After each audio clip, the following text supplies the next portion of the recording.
미라클 모닝. 이 시간은 출애굽기 18장 1절부터 4절 말씀을 통해서 역경의 색깔이라는 제목으로 말씀을 전하겠습니다. 우스갯소리로 10계명 말고 11계명이 있다고 하지요. 들키지 마라 입니다. 다르게 적용해서 제가 이 계명을 어긴 것 같습니다. 목사는 아픈 것도 성도님들에게 들키지 말아야 하는데 이런 맹맹이 소리가 나옴으로 인해 어쩔 수 없이 들키고 말았습니다. 미라클 모닝 애청자 여러분들에게 대단히 죄송스러운 마음입니다. 감기가 좀 오래가네요. 감기가 약을 먹으면 일주일 만에 낫고 안 먹으면 7일 만에 낫는다는 이야기도 있었는데 그 감기가 일주일이면 나아야 하는데 한 달이 넘어가서 조심스럽습니다. 혹시 기억나시면 저를 위해서 기도해 주시면 감사하겠습니다. 요즘 감기 때문에 고생하는 분들이 참 많습니다. 어떤 어려움인지 저도 공감합니다. 건강에 유의하시는 여러분들이 되시기를 바랍니다.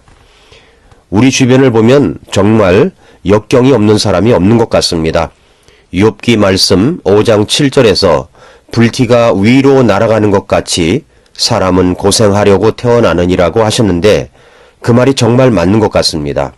성경 속의 인물들을 보아도 우리 주변에 있는 사람들을 보아도 고생하려고 태어난 사람처럼 역경을 맞이하려고 준비하고 있는 사람처럼 그렇게 고통 속에서 그 고통을 견디고 살아가는 사람들이 있습니다.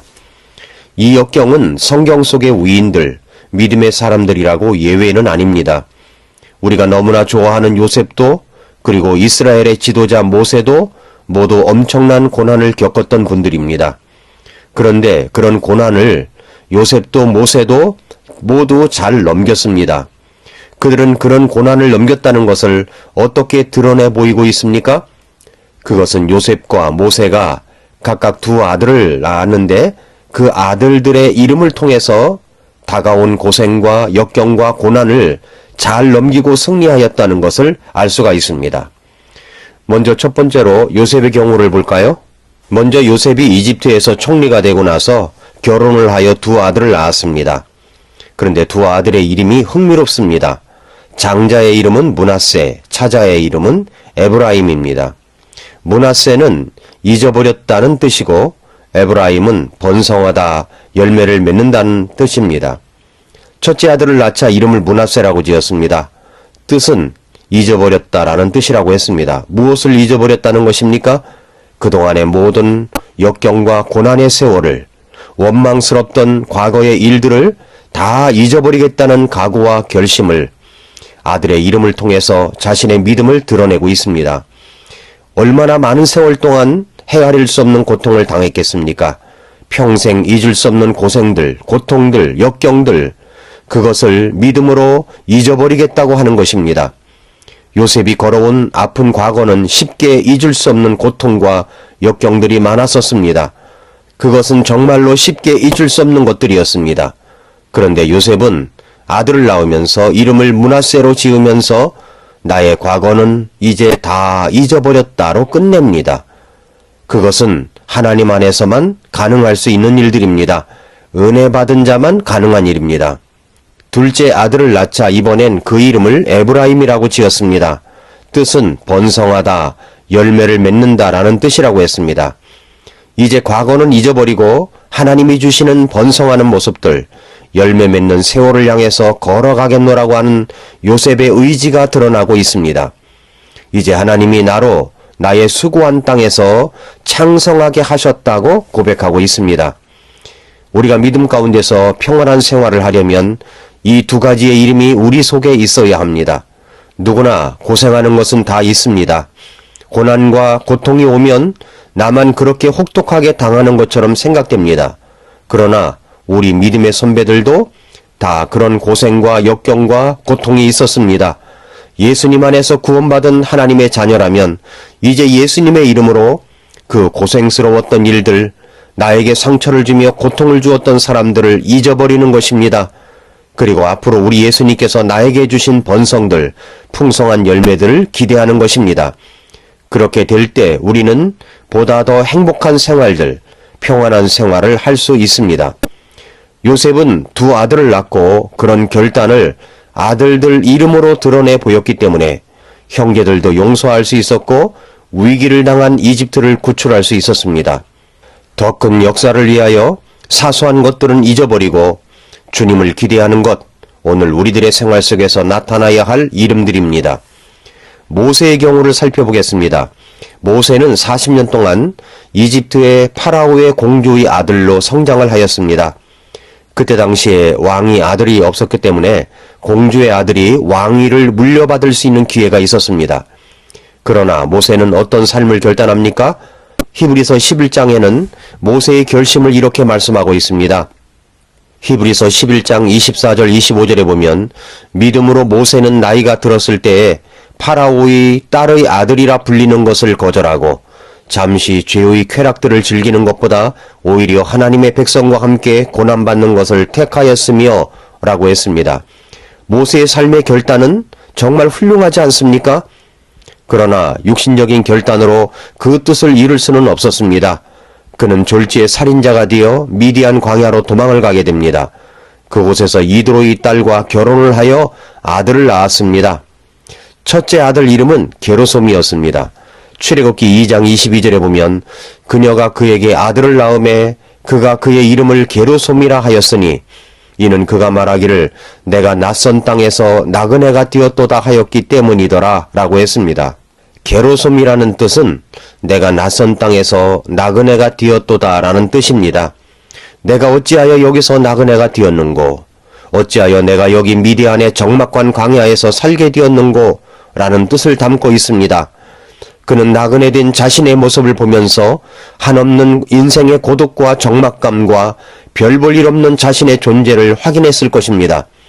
뭔가 이스라엘 백성을 위해서 뜻있는 일을 하려다가 살인을 하게 되었고 광야로 도망을 와서 기약 없는 시간을 보낸다고 생각해 보십시오. 기간도 알 수도 없는 세월을 보내면서 결혼은 했지만 자신의 무가치함을 생각하였을 것입니다. 자신의 인생이 나그네라는 것을 깨닫게 된 것입니다. 그래서 아들 이름을 게르솜이라고 불렀습니다. 우리도 그렇습니다. 우리 인생은 나그네입니다. 인생이 나그네라는 사실을 깨달았으면 인생에 대해서 좀 더 진지하게 생각하고 진지하게 대해야 합니다. 모세가 둘째 아들을 낳았습니다. 둘째 아들의 이름은 엘리에셀입니다. 출애굽기 18장 4절에서 다른 하나의 이름은 엘리에셀이니 이는 그가 이르기를 내 아버지의 하나님께서 나의 도움이 되사 파라오의 칼에서 나를 건지셨도다 하였기 때문이더라 라고 했습니다. 아마도 둘째 아들은 홍해를 건너고 나서 낳지 않았나 생각이 됩니다. 파라오의 칼에서 건지셨다고 하였으니 말입니다. 모세는 광야에서의 생활만 40년을 살아오면서 아무것도 없는 빈들, 별밖에 보이지 않는 황막한 들, 거기서 모세는 별 볼 일 없는 자신의 존재를 거듭 확인했을 것입니다. 그는 모든 것에 창조주 되시는 하나님을 의지하지 않고는 하루 한순간도 살 수 없는 자신의 존재를 확인합니다.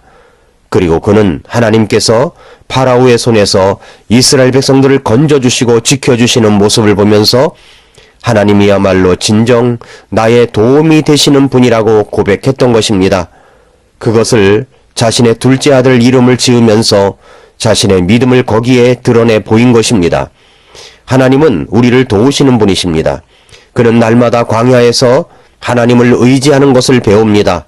하나님은 하나님을 의지할 준비가 되어 있는 사람을 부르십니다. 날마다 두 손 들고 천부여 의지없어서 손 들고 옵니다 하고 항복하는 사람, 항복하는 때에 하나님은 그를 불러 쓰시는 것입니다. 전능하신 주님을 의뢰할 때 주님은 그를 통해서 일을 하십니다. 요셉도 고난이 있었고 모세도 고난이 있었습니다. 각기 역경이 있었지만 역경의 색깔은 좀 다릅니다. 그럼에도 역경이 주는 고통은 같은 것입니다.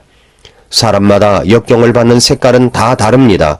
어떤 고난이든 우리는 우리의 삶 속에서 두 아들들이 있어야 합니다. 관계 속에서 받는 고통이 있다면 우리의 삶 속에 므낫세, 잊어버림도 있어야 하고 에브라임, 하나님께서 나를 번성케 하신다는 믿음의 기대도 갖고 있어야 합니다. 또한 나그네된 우리의 인생길임을 인정하고 의지할 분은 하나님이시라는 것을 기억하며 주님을 향한 엘리에셀, 주님께서 나를 도우시는 분임을 잊지 말아야 할 것입니다. 여러분의 고난이, 역경이 어떤 색깔이든 요셉이 낳은 두 아들처럼, 모세가 낳은 두 아들처럼 여러분의 생애 속에서도 믿음으로 역경을, 고난을 이김을 낳는 믿음의 표현들이 나타날 수 있기를 바랍니다. 사랑하는 애청자 여러분, 우리는 역경을 만나면 삼깨가 찾아온다는 사실을 기억해야 합니다. 삼깨. 첫 번째는 역경을 통해서 내 자신이 깨지게 됩니다. 두 번째는 역경을 통해서 내 자신이 깨닫게 됩니다. 세 번째는 역경을 통해서 내 자신이 깨끗하게 됨을 경험합니다. 시편 119편 50절에서 나의 고난 중에 이것이 내 위로가 되었사오니 주의 말씀이 나를 살리셨나이다 했고, 시편 119편 67절에서 고난당하기 전에는 내가 길을 잃었사오나 이제는 주의 말씀을 지키고 있나이다 라고 했으며, 시편 119편 71절에서 고난당한 것이 내게 유익하오니 이로써 내가 주의 법규들을 배우게 되었나이다. 92절에서 주의 법이 나의 기쁨이 되지 아니하였더라면 내가 나의 고난 중에 멸망하였으리이다. 시편 119편 107절에서 내가 심히 고난을 당하오니 오 주여 주의 말씀에 따라 나를 살리소서라고 했습니다. 이 말씀들을 종합해보면 역경이 오면 우리에게 찾아오는 삼깨가 있다는 것을 알게 됩니다. 다시 정리한다면 첫 번째는 역경을 통해서 내 자신이 깨지게 됩니다. 두 번째는 역경을 통해서 내 자신이 깨닫게 됩니다. 세 번째는 역경을 통해서 내 자신이 깨끗하게 됨을 경험합니다. 시편 91편 15절에서 그가 나를 부르리니 내가 그에게 응답하리라. 고난당할 때에 내가 그와 함께하여 그를 건지고 존귀하게 하리라 라고 했습니다. 그렇습니다. 역경은 기도를 소홀히 했던 나를 깨지게 하여 내게 기도를 가르쳐줍니다. 역경은 내 자신을 깨닫게 해줍니다. 그리고 내 자신이 깨끗하게 됨을 경험하게 합니다. 역경의 색깔은 다양합니다. 야고보서 1장 2절부터 4절에서 내 형제들아 너희가 여러가지 시험에 빠질 때에 그것을 다 기쁨으로 여기라.